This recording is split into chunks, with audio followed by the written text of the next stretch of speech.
Okay, this video will explain blood typing and why it matters. Hopefully we can clear up what blood type means and what it doesn't mean. There are all kinds of websites that talk about eating correctly for your blood type, how personality is affected by blood type, even how to date by your blood type. These things are not backed up scientifically, but they're still out there. And there's even a handful of states that still require a blood test before they will issue you a marriage license. But primarily that's to check for disease. It's not about blood type compatibility.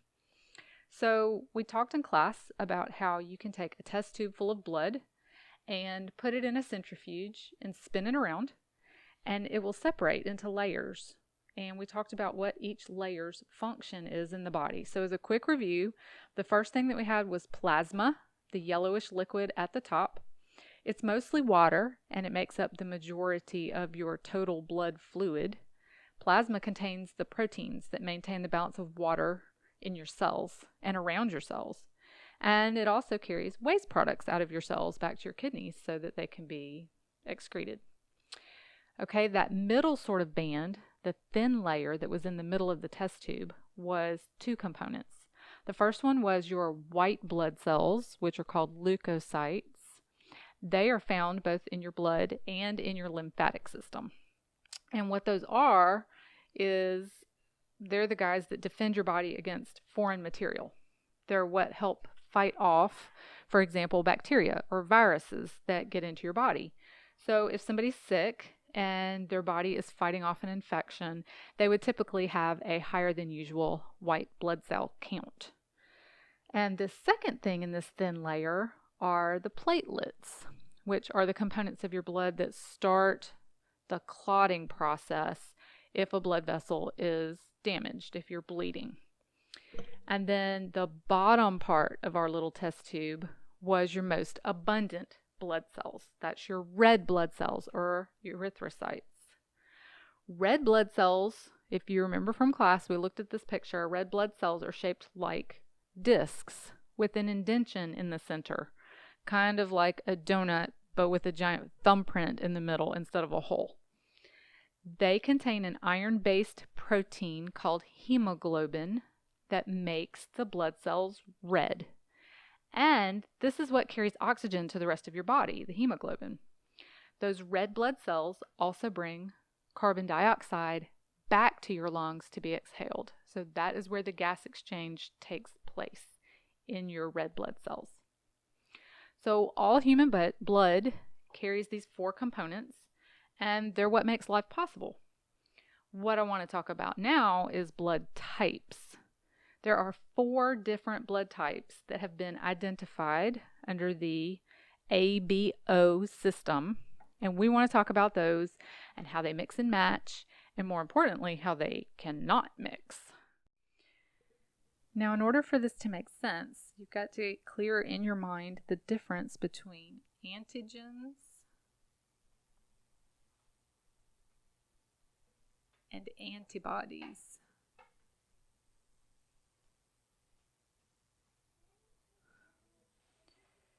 Okay, antigens are on the surface of your red blood cells. So think of them as little flags that help your body's immune system recognize your own cells. So a patient can have type A blood, type B blood, type AB blood, or type O blood. What those are referring to is the specific kind of antigen that you have on your red blood cells. So let's draw some little red blood cells here. Disc shapes, got a little indentation on them.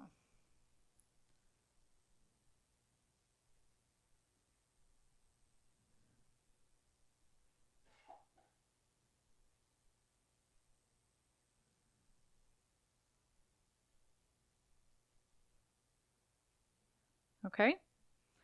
And on the surface, you have an antigen. So over here, we're going to make an antigen for type A. Let's say that looks like this.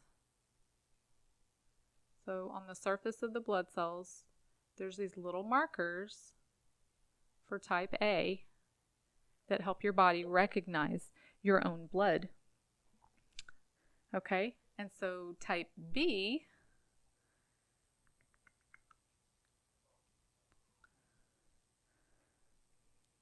would have blood cells with antigens that look different. We'll do this.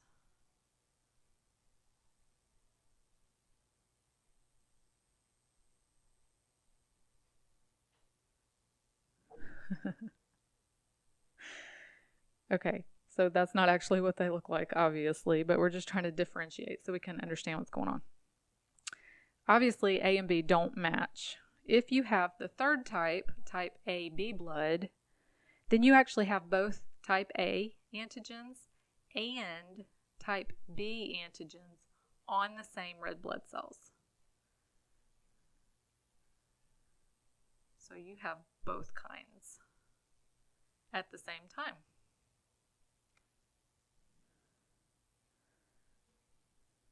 Okay, and then if you're this fourth type, type O, you don't have any antigens on there at all. It's blank. You can actually think of that O like a 0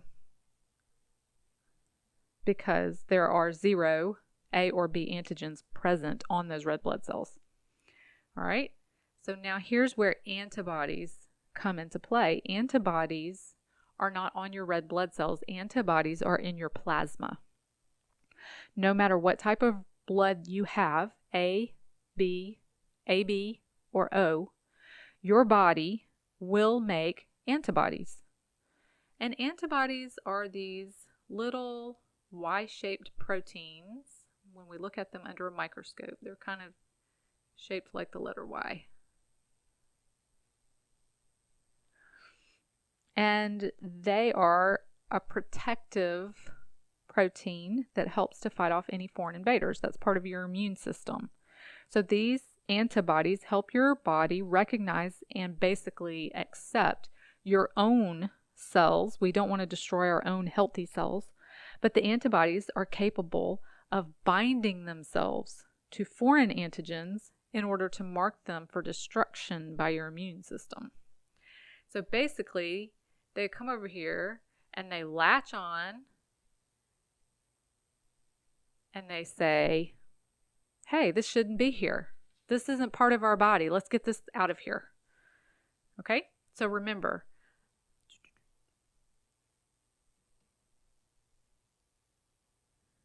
antigens are located on the red blood cells. Antibodies are located in the plasma. So if you have type A blood, your antibodies are going to ignore blood cells that have A antigens. But your antibodies will see type B antigens as invaders. It does not want those strangers running loose in your body, and it will bind to any foreign antigens that it finds in order to fight them off. If you have type B blood, then your body is going to want to produce antibodies that fight off type A antigens. Okay, so those would come over and bind to this kind of antigen and mark them for destruction by your immune system. If you have type AB blood, well, your body's cool with either type of antigen. It's used to both kinds as a normal and natural part of your blood. So it doesn't produce antibodies toward either the A or the B because it recognizes both of them. It doesn't have issues with any type of blood being present. And that is a very important point because it means that these AB people are universal recipients.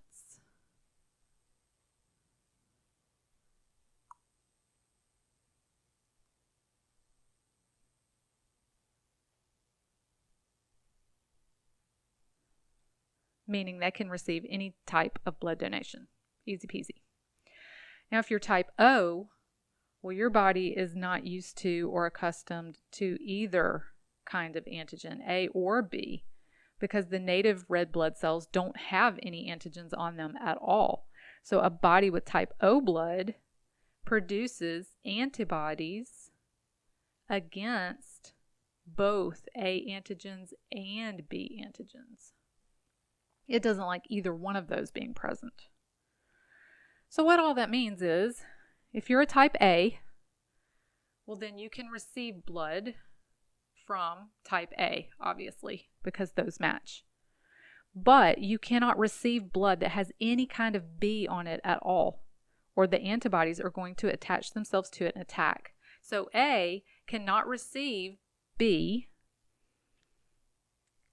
and A cannot receive AB, because the B right here on them is going to be a problem. But A can receive O, because there are no antigens on those red blood cells for your body to go to war against. So A can receive A and A can receive O. All right? B can receive B, obviously, because those match. But B cannot receive A, because your antibodies will defend against those. And type B cannot receive type AB, because of the A antigen that's on those red blood cells. The body would fight that off. But B can receive O. All right, we already talked about AB can receive any type, because the A is familiar to the body and the B is familiar to the body, so they can take anything. And of course, O is fine over here because there's nothing there to activate the antibodies in their immune system. O's, they have a little difficult. They are universal donors, meaning they can give blood to any type. But they're very specific recipients because their body doesn't recognize any of these antigens. And so it's going to defend against everything. They cannot have A or their body will fight it off. They cannot have B or their body will fight it off. All of it looks like foreign material. So it's producing antibodies against both kinds. And type O's can only receive type O blood. So what happens if your body gets the wrong kind of blood? Well, it's rare, but it's serious and it's potentially fatal because an incompatibility reaction occurs. So those antibodies attack, they bind themselves to the invaders, and the cells are marked to be destroyed. And what happens is those marked cells become very sticky and they clump together, and you end up with widespread blood clots throughout the body, which can cause heart attacks, can cause strokes, can cause kidney failure, and more. Your body reacts strongly and swiftly, and it can cause severe trauma and even death if somebody is transfused with the wrong kind of blood. So doctors and nurses are trained to check and double check and test very thoroughly before they do a transfusion to ensure that that does not happen. And there's one more thing to take into consideration when you're talking about blood type, and that is called RH factor. Okay? The RH factor is another kind of antigen. It's called the D antigen that is potentially present on the surface of the red blood cells. And it is just in there with everything else. And you can either be RH positive if those D antigens are present, or you can be RH negative if those D antigens are not present.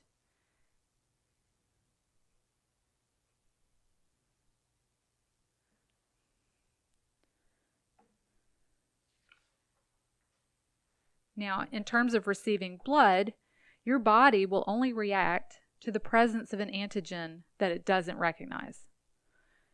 Your immune system doesn't react to the absence of an antigen.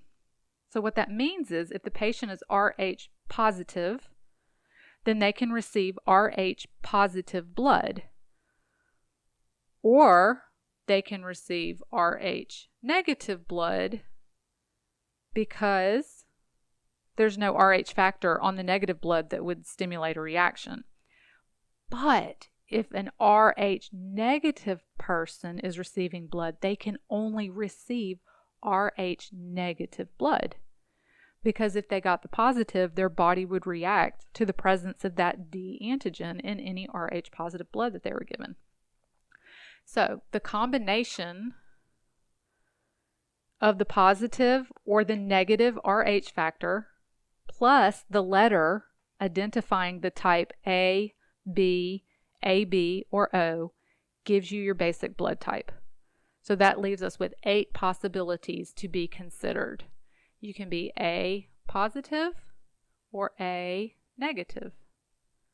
You can be B positive or B negative. AB positive, AB negative. O positive, O negative.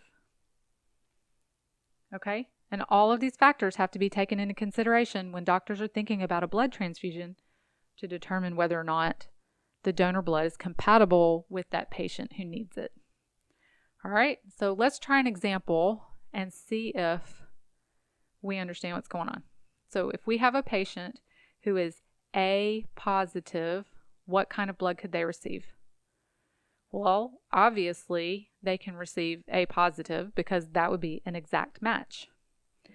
They could also receive A negative because it's the same letter type, and they can receive the negative. The Rh factor is just missing, and that's not going to stimulate an immune response by not being there, okay?